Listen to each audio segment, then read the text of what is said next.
It's what happens when an interlocking media system filters through commercial values or ideology the information and moral viewpoints people consume in their daily lives.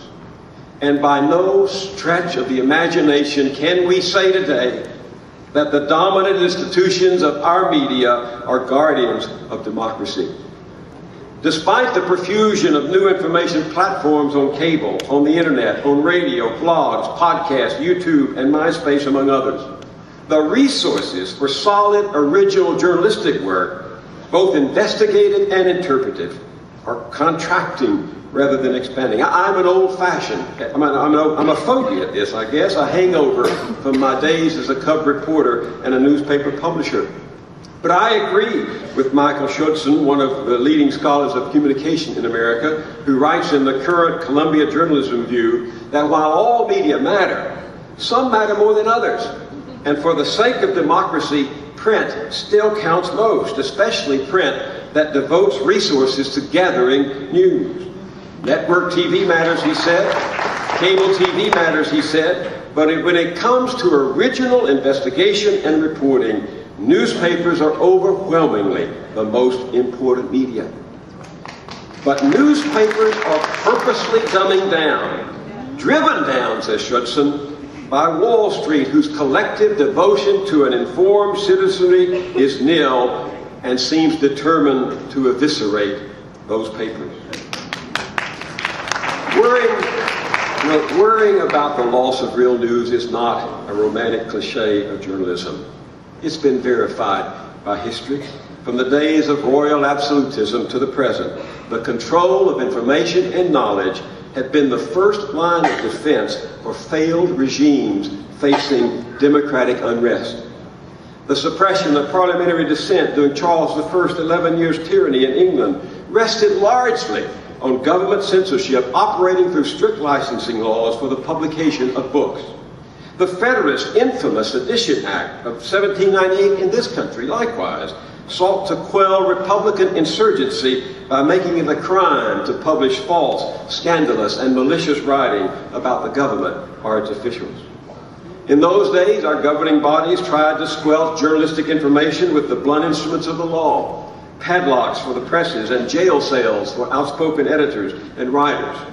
Over time, with spectacular wartime exceptions, the courts and the Constitution have struck those weapons out of their hand. But now they've found new methods in the name of national security and even broader claims of executive privilege.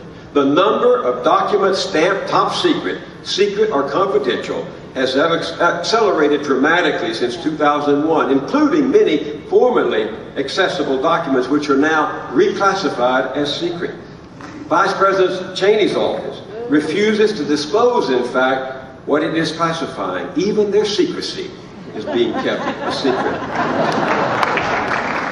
Beyond what is officially labeled secret or privileged information, there hovers on the plantation a culture of selective official news implementation, working through favored media insiders to advance political agendas by leak and innuendo and spin, by outright propaganda mechanisms such as the misnamed public information offices that churn out blizzards of factually selective releases on a daily basis, and even by directly paying pundits and journalists to write on subjects of mutual interest. They needn't have wasted the money. As we saw in the run-up to the invasion of Iraq, the plantation mentality that governs Washington turned the press corps into sitting ducks for the war party, for government and neoconservative propaganda and manipulation.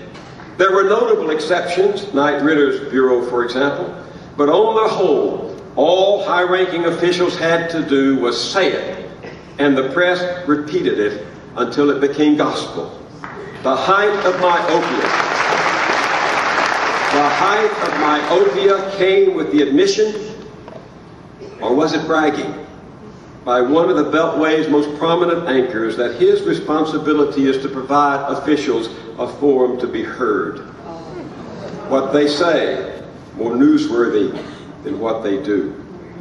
The watchdog group FAIR found that during the 3 weeks leading up to the invasion, only 3% of U.S. sources on the evening news of ABC, CBS, NBC, CNN, Fox, and PBS expressed skeptical opinions of the impending war, even though a quarter of the American people were against it.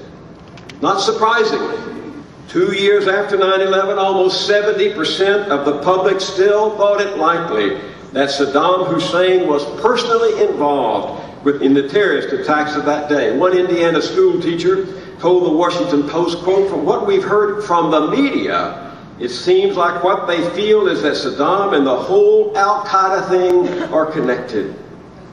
Much to the advantage of the Bush administration, a large majority of the public shared this erroneous view during the build-up to the war, a propaganda feat that Saddam himself would have envied.